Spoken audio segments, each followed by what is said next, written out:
Assalomu alaykum qadrli tinglovchilar. Videomiz boshlanishidan oldin kanalimizga obuna bo'lib, videoga like bosib qo'yishingizni so'rab qolamiz.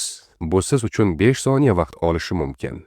Lekin bu bizga kanalni rivojlantirish uchun katta imkoniyatdir. Hurmat bilan Saidulloh status kanal egasi. Marhamat, tomosha qiling. Hayotda hech narsa tasodifan yuz bermaydi. Har qanday sinov, har qanday yo'qotish, har qanday kechikish barchasi siz uchun eng yaxshisi ekanligi uchun shunday sodir bo'lmoqda. Ba'zan biz katta orzularimizga yetishamiz, lekin u bizga kutilgan baxtni olib kelmaydi. Ba'zan esa orzularimizga yeta olmay tushkunlikka tushamiz, lekin yillar o'tib qarasak aslida aynan o'sha yo'ldan yurmaganimiz biz uchun yaxshiroq bo'lgan ekan. Balki siz hozir sabr qilib turgan og'ir kunlaringiz ertangi baxtingiz uchun zarur bo'lgandir. Ba'zan biz boylikni yo'qotamiz toki chinakam boylik pulda emasligini tushunishimiz uchun. Ba'zan sog'lig'imizda sinalamiz toki har bir nafasimiz ne'mat ekanini his qilishimiz uchun. Ba'zan bizdan yaqin insonlar ketadi toki kimning haqiqatan ham bizga do'st ekanini tushunishimiz uchun. Ba'zan yo'limiz berkitiladi toki biz aslida yomon yo'ldan ketayotganimizni tushunib, to'g'ri yo'lga burilishimiz uchun.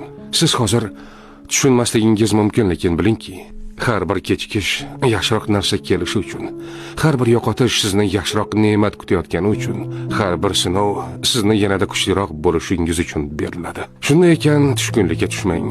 Hozir sizga noqulay tuyulgan narsa aslida siz uchun eng yaxshisi bo'lishi mumkin. Chunki Alloh bandalarga zulm qilmaydi. U doimo bizga eng yaxshisini ravo ko'radi. Agar mavzuyimiz qiziqarli bo'lgan bo'lsa va ushbu mavzuning keyingi qismi chiqishini xohlasangiz, izohga ikkinchi qismi deb o'z fikringizni yozib qoldiring. Tomosha qilganingiz uchun katta rahmat. Kanalimizga obuna bo'ling va like bosing. Keyingi videolarimiz chiqqanda birinchilardan bo'lib tomosha qilish uchun qo'ng'iroqchani bosishni unutmang. Bu mavzuga qiziqadigan tanishlaringizga ham yuborib qo'ying. Sizlar bilan Saidulloh status kanali bo'ldi. Keyingi videolarimizda ko'rishguncha sog' salomat bo'ling.